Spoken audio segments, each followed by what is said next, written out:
Hi everyone, Hi. welcome to another episode of Weconomix where we will be doing IDK podcast part 2. Yes, and this time we have a major update. Yes, We actually got some letters. Yes. who knew we get letters anymore? It's Right. nice to get letters. Yes. There's a romantic touch to it. Right. So President Donald Trump sent our king, okay, His Majesty. King himself. Yes, the King of Malaysia, president to president, same level. Prime Minister's not Right. good enough, I understand. Mr. Yes. Trump. Okay.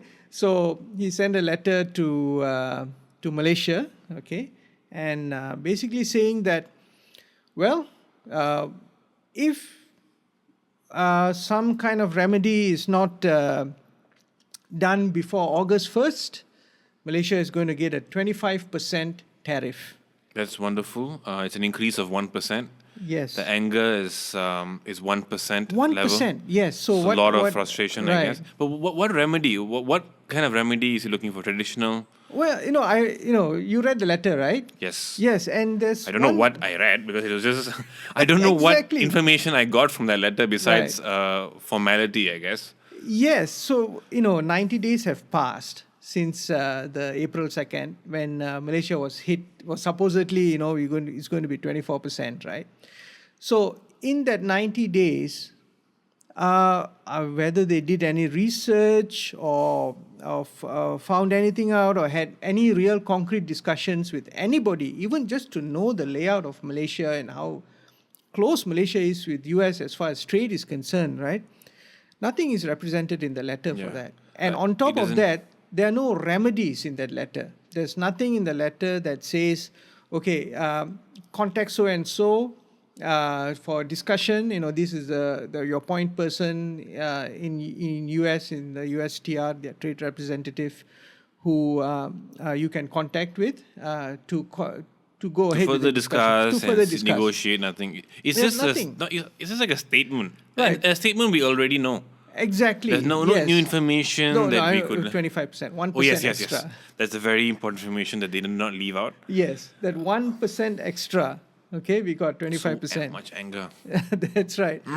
So 24, 25. yes, there's nothing seemingly constructive in it or anything instructive in it also, But it claims that Malaysia's trade deficit with the US, and I'm sure this is just a form letter they sent to everyone else. It's Do you think they use ChatGPT or who knows, maybe 90 days? I would assume a Auto human pen. would have worked on this. but, Auto Pen or ChatGPT or whatever it is, Just change country name and just Yes. change the rate or Right. something. and Okay, just but set it up. of course the letter is signed by President Trump himself, right? So one of the things that he mentions in the letter is that our trade deficit is a national security issue. Is in fact a security threat to the country, right?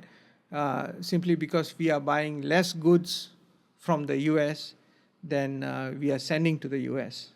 So and that relates to I think the way they look at that is because of that, our markets are closed to the US because we are buying less stuff from the US. So in the letter it says that they want US to open up, rather Malaysia to open up its market to the US. I think where we're sitting right now, there's probably 4 McDonald's that we can go to. Absolutely. Maybe 3 Starbucks that we can go to. Right. At least 2 KFCs we can go to. Yes. Looking at it in a very plus-minus way of things. It's just plus here, not enough. Minus here, not enough. Change. Right. Malaysia has not only been a very close trading partner with the US over the decades since Malaysia's independence. It's only been getting closer, right? Of course, China is there. China is as an emerging market with Malaysia. Of course, we are growing together also. But as you say, we have a lot of Starbucks here. In fact, Malaysia, Singapore, and Thailand, even Indonesia, almost every town, even slightly middle-sized town, will have a Starbucks. Everywhere. Or definitely, McDonald's is everywhere. Yeah. right? You can choose which one Yes. is less than a kilometer away. Yes, exactly. McDonald's is just absolutely Even ubiquitous. his room has many American products already. Correct. We use Apple, right? Even our Scarlett Focusrite is American product. The idea that our markets are close to the US is just blatantly false. And I mean, if you write that, it just seems, I don't know, just absolutely uninformed. Yeah, I mean, I always thought there was a conspiracy theory that people just discuss. Right. But this is really action is being taken about this theory. Yes. Yeah. And right. it's a national threat, but I don't know what has happened so far that's become a threat. Like what has US lost? Yes. How has it gone worse? What Right. what is happening so bad that this needs to be addressed? Exactly. Just like, you mentioned in the last, our last IDK, I don't know, trade war episode, right? We don't know what's triggering this, right? If it's just the deficits alone, I mean, how can you not, I mean, you have the US government's power behind you to do research and stuff, right? Malaysia's tourists, we tour in US, okay, we spend money in the US. A lot of Malaysian students go and study in There's America. so many transfer students. There's so many transfer programs here. Exactly, and I'm sure there's less American students come to Malaysia to study, right? I think if they do, probably as an exchange student, Exchange maybe student, for a yes, summer right. semester. Right. or two. To pay money to to a Malaysian university to come and study here, I don't think so. Yeah, I mean, if they did, thank you. Right. But we don't come across many at all. But there's enough parents with dreams and children with dreams to go and study in the US, in universities in the US. It and never stops. It only grows how every they year. save money for it and all that. And all of that doesn't count in the trade of goods, because the deficit is purely a money value. So how can you not include those kind of things as in the money value, right? It makes no sense. It's just a very blatant way of just looking at numbers, plus, minus, Yes, plus, minus. correct, And correct. we've seen all of Donald Trump's old interviews, and he's been very passionate about this, Yes. He kept saying how the world is cheating America Right. and how we're being ripped Right. off. Right. Like we talked about the previous episode, how is the world's richest country being ripped off? Yes, exactly. The 30 trillion Right. economy Right. country. Right. Which part of it is is being ripped off? Yes, if there are American viewers here, if you can explain to us what's being said, what this narrative is all about, I think it'll be enlightening for us, because there doesn't seem to be any avenue to rectify this issue, because there's nothing in that letter that gives any sort or even a hint of a possible solution. Everything is just about It's an announcement that you guys are behaving badly, right? And you deserve this 25% tariff. It's like a discipline letter that you get in Right, school. and a little bit of a bit of floweriness. Oh, you're a great country, and we value your trade All this- relationship. the usual PR yeah, team. just nothing. But concretely, the letter means nothing, right? It just It doesn't clear anything. it doesn't clear anything. Why not just say, okay, starting from the day you receive this letter, it's 25%. Why push it to August 1st, right? In the last 90 days, was there any kind of discussion, really, any concrete discussion? There's nothing in Malaysian media about any sort of discussion between Malaysian trade representative and US trade representatives. Nothing, zero. And as far as Right. we did to some level our part, right? We did No, send- we did extend our hand. Malaysia was, in fact, one of the first countries to go ahead and say, okay, look, let's discuss, right? Send a delegation over to the US. But in the supposedly 90 days and 90 deals in 90 days is all going to work in Trump speed. Where is all that Trump speed? How is it that we are still basically at square one? Yeah. There's no progress. There's nothing. It's a 90-day reset. It's not. Yes. Just, Yeah. okay, 90 days finish, back to Right, exactly where right. we were. So it just doesn't make any sense. It's since our last podcast, is that this trade war is not making waves anymore in Malaysia like it had in just prior Early to on, the April the 2nd. impact, that fear, that all that Right, commotion right, and all. right. Now it's more like, Yes. So, even we are thinking now, it's instead of calling it the IDK trade war, let's just call it the whatever trade yes, war. let's change it to WTV trade war. Right. So IDK Part 2 Right. will now be Right. renamed as Right. WTV. Yeah. Yeah. So now, it's 25%. The best thing right now, okay, which seems to be what's going on, is we are just ignoring it. Our country is ignoring it, and Because I think what many do we do, countries, right? many countries are also starting to have the mindset of just moving on.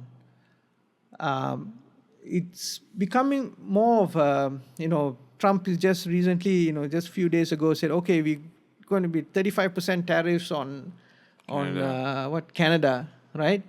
And then for whatever reason, so it just makes no sense. A lot of people are saying, oh, this is just, because now the stock market in the US is high, right? So people want an excuse for a sale so that they can take their gains and all that, right? So, okay, 35% tariff in Canada. So kind of a market manipulation. So, I mean, people are alleging that, assuming that, and it's not an assumption that is necessarily out of place. Yeah, it's not wild. Because it doesn't make sense. We've kind of moved on the past that this trade war with the US is something we need to be concerned about or anything. Whatever happens, It's let too it much happen. noise. It's just become so much noise. Exactly. There's so many other things happening, right? The countries need to move on. How long are you going to keep? Yes, right. And again, our Prime Minister basically said it in the ASEAN summit, right? They said, okay, we invited China, we also invited the US to come. US didn't show up, China is here, right? And then the Gulf countries also came. So it's clear our region is a region that people want to make deals with, right? It is a growth engine in the world. And it's also a place where we have quite a lot of resources. You want to manufacture stuff. Energy is generally cheaper than most of the world. Water is cheaper than most of the world. Labor is cheaper. A lot of good ingredients. Right. So we have that ingredients for a market economy. Dato' Anwar Ibrahim also said, US is a very important partner for Malaysia and all of that. And he said, it's 13% of our GDP, which is significant for us. And, we want to do as much as we can. But then he was a bit snarky also, and he said on the side, well, there's also that 87%. It's definitely snarky, Right. but it's also true, It's true, yes. It really highlights how different the world is now with America. Yes. How reliant we are, how much their moves matter to us. Right. And I feel like, they're really exploiting that position to a point that we can really you know what, go ahead. Right. Go ahead, do what you want to do. Yes, right. Come to a conclusion or not. Yeah. Right. You don't want to come to conclusion. You want to keep this, this ding dong here, going here. Okay, trade war, no trade war. This much 25%, 24%, 35%, 24%. Whatever it is.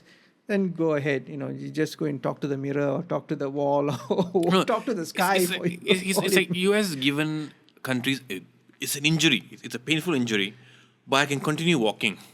Yeah. I can still continue marching, and I can slowly adapt and recover. Even if you put a 25% tariff on whatever it is, Americans are paying for it, right? The South Koreans, Japanese, I don't know to what extent it's going to hurt them. Of course, there will be dwindling it will. sales, In the beginning, the market share will drop, right? No doubt the market share will drop. But after some time, it will pick back up. People just accept, right? Well, one of the things that happened here in Malaysia, right, when Proton first came, right? Before Proton, we didn't have much tariffs on cars. Cars were relative, 5, 6, 7, up to 10,000 ringgit. I hear those stories and it hurts. Right. Okay. Then when Proton came, in order to promote our national car, then Promote tariffs and were put. safeguard. Yeah, no, whatever it is, lah. It's we are growing industry, and at that time, people were actually quite impressed and proud of a Having Malaysian it, yeah. car, right? So tariffs was put on all the foreign cars, 100%, quite high, 200%, 300%. 300%, and all that. So what happened was people didn't stop buying foreign cars. But what happened? The loan time Allowance, limit yeah. allowance increased Dramatically. right? I think we So- were still one of the highest. Yeah. In Malaysia, 9 years is yes, normal. It's not unheard Yeah. of. In Malaysia, you can take a car. Hire purchase contract can last 9 years. Okay, I don't think anywhere else in the world it does that. Some places So- just buy houses for that many years. Yes, that's right. Okay, so what happens? Your monthly payment goes down, right? It reduces, And you just and their ignore interest lah. also Yeah. reduces. So that will happen in the US. Even if the price of cars and whatnot goes up, the people will find a way of getting what they want to get, right? They'll just find a way, and also the markets will find a way to implement it. Just adapting. Right. So then they'll get used to that price, and that will be it's heading towards inflation, that you cannot stop. The trade war, as far as it's not being implemented on us, it's the US people are going to pay for it, right? It's up to them. It's not up to us. And the other thing also in the letter, right? We get back to the letter. It says that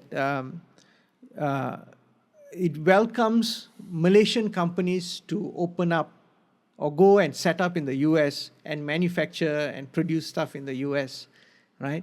So that is something that was what the Trans-Pacific Partnership was all about.